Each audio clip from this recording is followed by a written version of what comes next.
Hi, my name is Ann Sermons Gillis, and I'm excited today to have an interview with a member of Unity of Charleston. She is a former board president. I know what her past career was, but I'm not going to tell you. I'm going to let her tell you. I want to welcome this morning Linda Langston.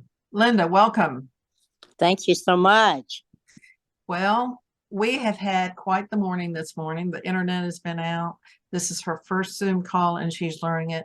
We've both been persistent. We hope this completes. We got our fingers crossed and our toes crossed to hope that we can get through with this one. So Linda, we're going to start out at the very beginning. Where were you born?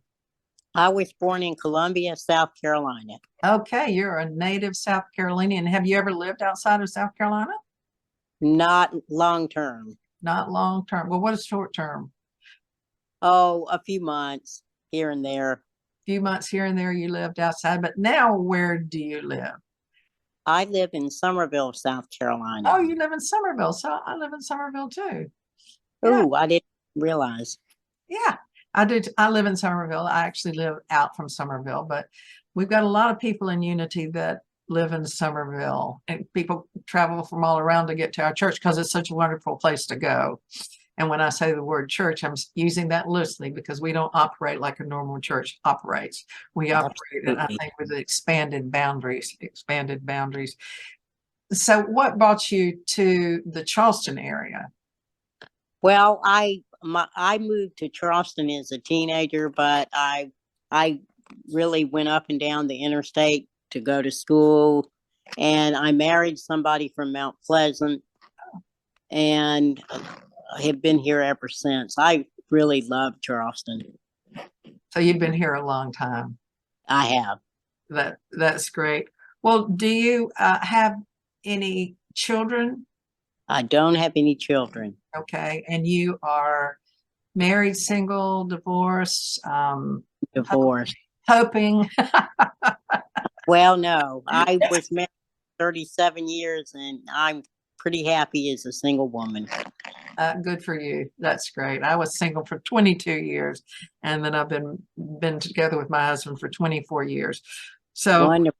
You know, both states have something positive to offer, and both states have something negative to offer. I know that you were retired. What was your career? I was a registered nurse for 46 years. Whew, that's a long time.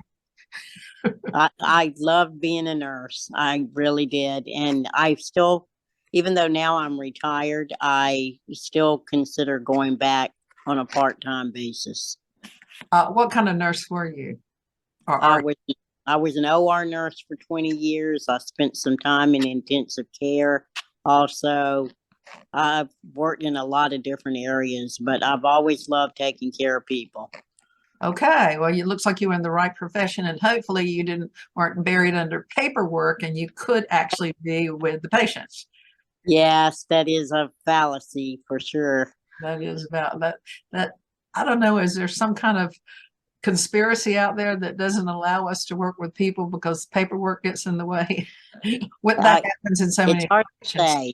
It's hard to say whether it's the time spent on the computer versus the time that the cost and all involved. It's a sad story.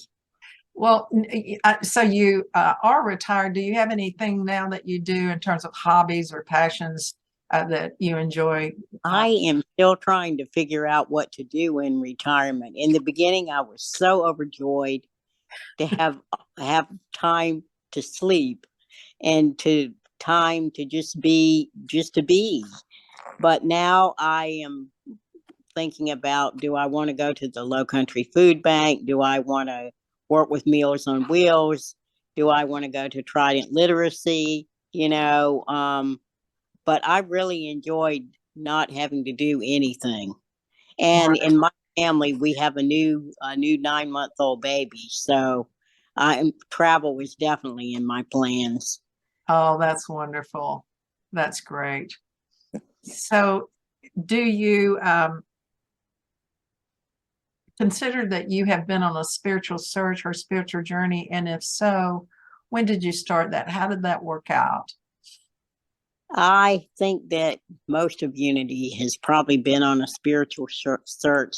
In my case, it began with 12-step groups. I was involved with ACOA for probably 10 years or longer.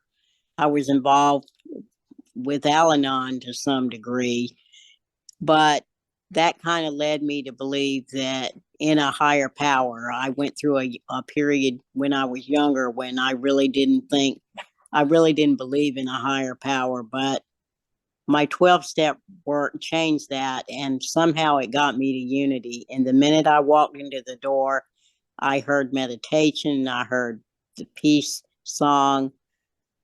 There were people who believed in women being ordained, they believed in LGBT rights. I knew I was at home. Well, how did you find Unity? Did someone tell you about it, or did you just look it up on the internet? How did you find Unity? I think I heard people talk about it for years. And, sometimes at the time I was separated from my husband and in a period of a lot of pain. And I just went there one Sunday, and within 3 weeks, I knew this is where I belong. That's great. I think pain causes us to search a great deal and Oh, sure. end up where And, we need to be. and it's not always a bad thing. Well, it is good if it leads us to where we need to be. And I know that you're the past board president. When were you the president of the board? You would think that I could tell you the years, but I really can't. Okay. I've been off the board probably at least, it was before the pandemic. Okay. So I was the last board president before Nancy. Okay. So and I was there for 4 years. Okay. So maybe 2020, something like that. Right. Or 2019, something like that. So could you tell us a little bit about what your philosophy, now that you've been on the spiritual search, you've been in Unity for quite a while, what would you say your philosophy of life is? I think my philosophy of life is pretty simple: always to improve, always to do good, and to be a better person. And I think that you kind of find like-minded people with being the situation, and you go to different, there's just so much out there that you can do along those lines, and Unity's been a big part of it. So when you say that with like-minded people, do you think that there is such a thing as a law of attraction where people that think in a similar way are drawn together? Absolutely. Absolutely. Maybe there are different pods of people, and we tend to, what did they say, birds of a feather flock together. And maybe you meet them when you're ready for them, and maybe at one time I wasn't always ready. Well, I guess where you were was you had what you needed when you needed it, and then you needed something else. That's often a scary experience for people, and that is that when what we are doing does not work, and we have to go to a new way of doing things and seeing things and perceiving things. Did you have any of that? Where absolutely, absolutely. Lynn Holland, who was was our former probably assistant administrator, actually counseled me, and we became friends, and have been friends ever since. She was a big factor in helping me get to where I am now. I really believe in counseling.